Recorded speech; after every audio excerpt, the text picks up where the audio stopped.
మా అమ్మ రమ్మందండి రేపు. వద్దులే, వచ్చే వారం పోదుకొని. మా అమ్మ రమ్మందండి.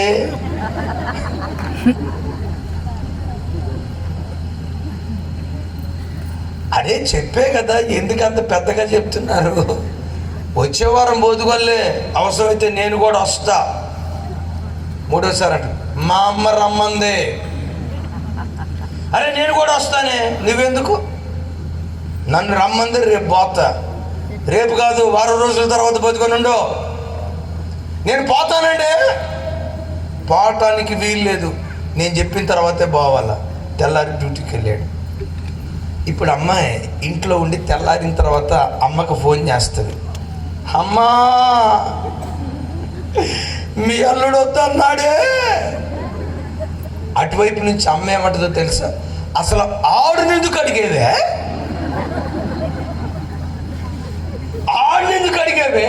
ఎవరంట వాడు? అల్లుడిని పట్టుకున్న ఆడందంటే ఆమెమై ఉన్నట్టు. సూటికెత్తి ఎత్తుకొని వచ్చాయి, సూటికెత్తి ఎత్తుకొని ఇంటికి వెళ్ళిపోద్ది. ఇప్పుడు కూతుర్ని ఆడినడికి వచ్చేది ఏంటని రమ్మందంటే అమ్మేమో పెద్దగాడిదా.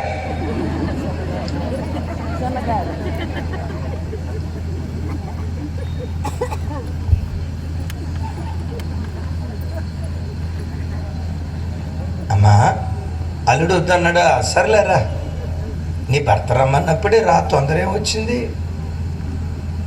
అనే మాట ఉందనుకో. గాడిది కాదు, గొర్రెపిల్ల. కొంతమంది అత్తలు కూతురు కాపురంలో స్విచ్ పెడుతున్నారు. కూతురు కాపురంలో అత్తల్స్ వినండి, వినండి. నీ భర్త నీకు శిరస్సుగా ఉండాలి. నీ భర్తకు యేసుక్రీస్తు శిరస్సు అయి ఉండాలి. అసలు నేనంట, భర్తే కనుక నిజంగా యేసుక్రీస్తును శిరస్సుగా కలిగి ఉంటే భార్య ఆటోమేటిక్గా భర్తను శిరస్సుగా కలిగి ఉంటుంది. ఈ భర్త ఇందాక అన్నారు కదా, ఈడే నంబర్ 1 అడ్డగాడిదే. తినకూడదంతా తింటాడు, తాగకూడదంతా తాగుతారు. ఈ గాడిది కూడా చూడండి, ఎక్కడ లేనట్టు గడ్డి మేయదు. చూడండి గోడలకు అంటించిన సినిమా పోస్టర్లు ఉంటాయి చూసారా?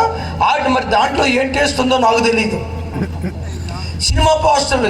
కొంతమంది కూడా మగవాళ్ళు గాడిదలు ఉంటారు. అదేదో ప్యాకెట్లు ఉంటాయి, గొడంబ ప్యాకెట్లు, ఖైదీ ప్యాకెట్లు.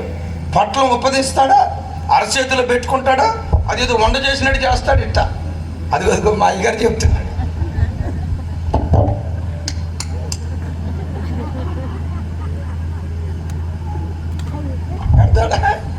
పెట్టిన తర్వాత మనం వెళ్ళాం అనుకోండి,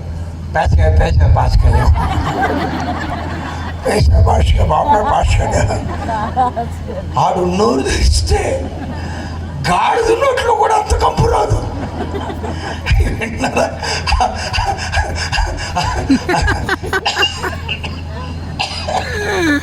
ఆడు నోరు తెరిస్తే గాడిద నోట్లో కూడా అంత కంపు రాదు. నాకు కొన్నిసార్లు అనిపిస్తుంది, వీడి కంపు నోటితో అసలు భార్య ఎట్లా సంసారం చేస్తుంది? వీడితో అండర్ గ్రౌండ్ డ్రైనేజ్లో కూడా ఇంత కంపు రాదు కదరా నాయన. పద్దాక అయ్యారు పేస్ట్ పాస్ట్ పాస్ట్ కాయ మేము ఆయన పాతుంది పాస్ట్ కాయాలి.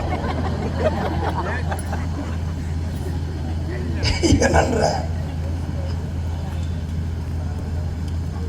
అలాంటి యజమానుడు గాడిదలాగా బ్రతికితే భార్య గాడిదైపోతే పిల్లలు గాడిదైపోతారు. యెహోషువ మాటకు ఇశ్రాయేలీలంతా విధేయత చూపారు. ఎందుకో తెలుసా? యెహోషువ ఒక్కడు తన నాయకుడైన మోషే మాటకు విధేయత చూపాడు. పరమనాయకుడిగా పిలువబడుతున్న యేసుక్రీస్తు మాటకు ఒక భర్త విధేయత చూపిస్తే ఆ ఇంటిలో ఉన్న భార్య పిల్లలు ఆ భర్త మాటకు విధేయులుగా బ్రతికే కృప దేవుడు అనుగ్రహిస్తాడు. హల్లెలూయా, హల్లెలూయా. గాడిద తోలేవాడి కేక వినదు. రెండవది, గాడిదలో ఉన్న రెండవ గుణం ఏంటంటే అపవిత్రమైన గుణం. యోబు గ్రంథంలో, ఇర్మియా గ్రంథంలో దానికి భయంకరమైన కామాతురత.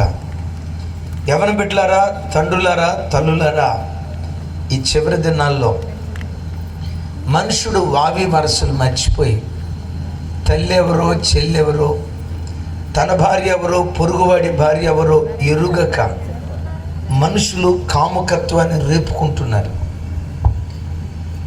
ఈ సెల్ ఫోన్ వ్యవస్థ వచ్చిన తర్వాత ఫోర్నోగ్రఫీ వీడియోస్ చూసి విచ్చలవిడితో కూడుకున్న కాముకత్వానికి బానిసలై చిన్న వయసులోనే అక్రమంగా బ్రతికే వ్యక్తులు లోకంలో ఎంతోమంది తయారవుతున్నారు. నీవు ఆరాధించే దేవుడు పరిశుద్ధ దేవుడు. సృష్టిలో దేవుడు అని పేరు కలిగిన వారు కోట్ల కొలది ఉన్నారు. పరిశుద్ధ దేవుడని పిలువబడే ఒకే ఒక్క దేవుడు నీవు ఆరాధించే ప్రభు అయిన యేసుక్రీస్తు. దేవుడని పిలువబడేవారు కోట్ల కొలది ఉన్నారు. దేవుళ్ళుగా ఎంచబడిన వారు కోట్ల కొలది ఉన్నారు. వెతకండి. పరిశుద్ధ దేవుడని పిలువబడే ఏకైక దేవుడు, పాపము లేని దేవుడు, పాపము చేయని దేవుడు, పాపము ఎరుగని దేవుడు, నాలో పాపమున్నదని మీలో ఎవడైనా స్థాపించగలడని ప్రపంచానికి సవాలు విసిరిన ఏకైక మగధీరుడు నేను ప్రకటించే ప్రభు అయిన యేసుక్రీస్తు వారు.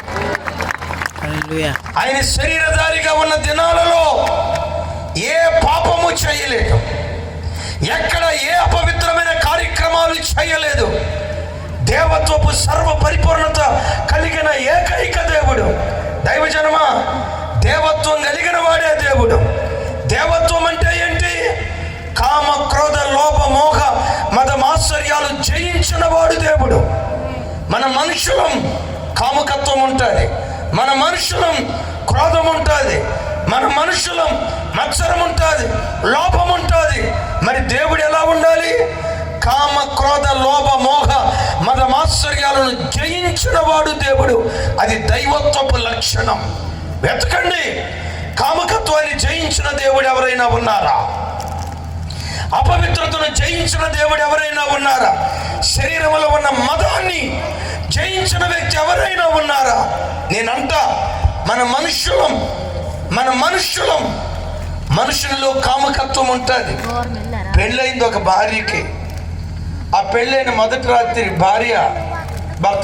భర్త భార్యను దగ్గరికి తీసుకొని ఇలా అన్నాడు, ఆమె నీకు తెలుసా, నువ్వు నాకు 3వ భార్యవే, ఇది నాకు 3వ పెళ్ళి, మీ అక్కోళ్ళు ఇద్దరు ఆల్రెడీ అక్కడ ఉన్నారులే అని అన్నాడే అనుకో. ఆ భర్తను చూసి ఏ భార్య అయినా నువ్వు దేవుడు అయ్యా అని అంటదా? చీపిరి కట్టబట్టుకుంటుంది. అక్క పట్టుకోరా తల్లి, ఎలలో రోజు